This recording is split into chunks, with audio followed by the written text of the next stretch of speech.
Well, I kind of had an idea that I might go to the World Champs this year, but I sort of set myself the goal that if I would win the national champs, then I'd go. So it was sort of up in the air until June, and then yeah, when I won the champs, it sort of solidified my goal to get over there, and I just sort of made it happen. Um, yeah, and the MTBA selected me and Chris Ward, but unfortunately he broke some ribs before the before the race, so he couldn't actually make it. So I was the only one there. In the end.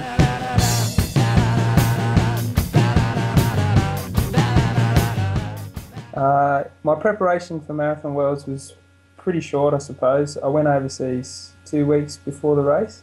Um, I had a few good races here before I left, so a little bit of race fitness with Dwelling Up 100 over in Perth and the King of Kincumber the day before I left.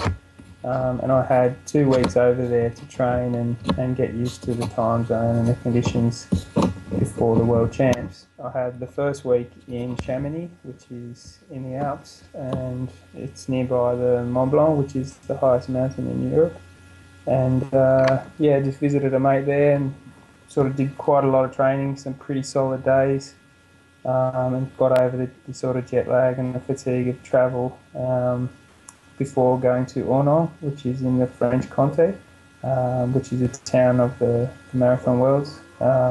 So I spent a week there, basically familiarising myself with the course, and sort of I had a bit of a taper in that week leading into the race. So it was pretty relaxing 2 weeks, I suppose. I didn't really have anything to do other than train and think about the World Champs. So it was good to get away from work and all my distractions here and just sort of devote myself for a couple of weeks to one race. So yeah, I quite enjoyed the process. Unfortunately, the race didn't quite work out as I planned.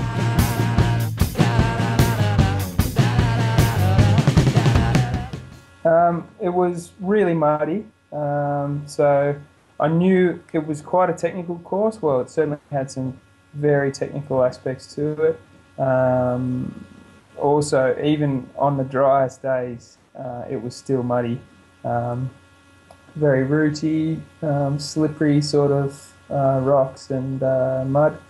And so yeah, with 24 hours of pretty much solid rain leading into the race and at the start of the race, it was pretty tough. It was always going to be like a race of attrition and yeah, very long day out. So I think I kind of went into it knowing that and with a bit of a strategy on how I could cope with the mud and how I could get my bike through to the finish, which, yeah, for the most part worked okay, but myself and a few other guys in a group that I was in took a wrong turn and lost a lot of time, and that was sort of, yeah, the start of my problems that pretty much turned my World Champs into just a kind of training day. But anyway, I suppose you get that, and I've always got next year to shoot for a better result.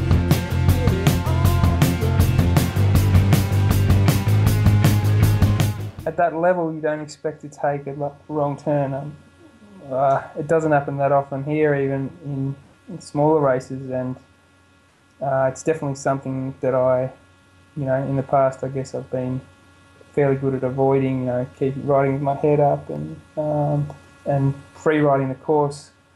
You'd think you couldn't go the wrong way, but basically there was a bunch of circumstances that sort of made it possible, and yeah, I keep asking myself how was that actually possible, but yeah, these things can happen, and all you can do is, I guess, learn from it, take note, and really try to avoid that in the future.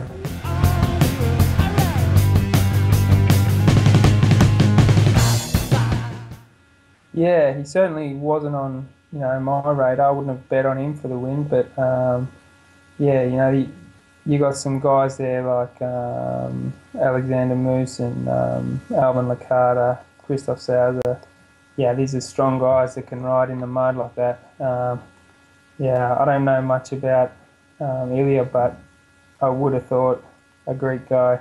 I know he does the European races and the World Cups, but yeah, you'd think the Austrians and Germans and Swiss would have a bit more experience in the mud, and yeah, certainly in the past, from sort of past history, you'd expect those riders to have gone better, but yeah, fair play to him. He was certainly the strongest guy there.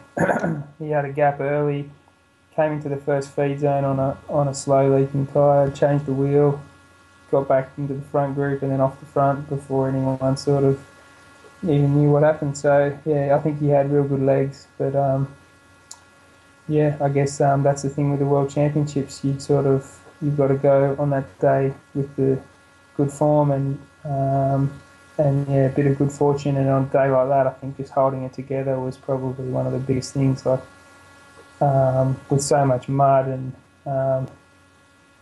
yeah, it's a long day when it's so muddy like that, and with a lot of wet grassy climbs and things like that. A lot of hiker bike sections and mud that you have to stop and sort of pull out of your bottom bracket and your fork to allow your wheel to turn again. That sort of thing.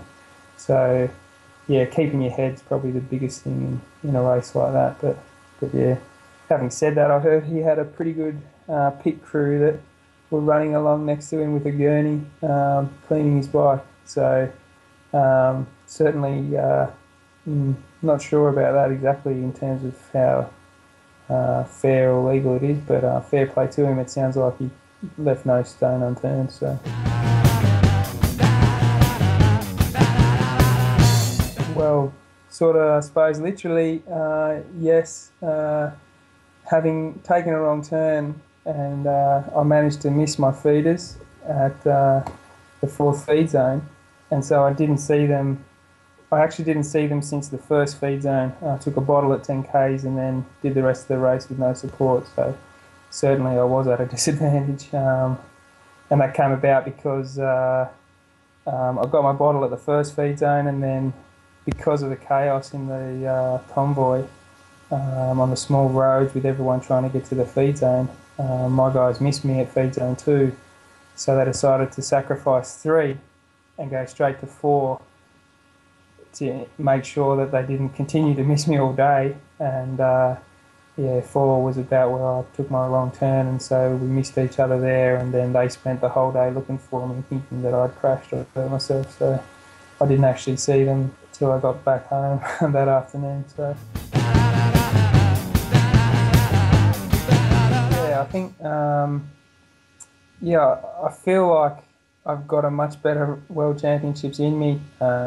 So certainly my result of 72nd was a little bit disappointing, and I know I'm capable of something better than that, but until I go next year and sort of prove what I'm capable of, no one will know. So yeah, it's very tempting to go and actually put a good ride together next year.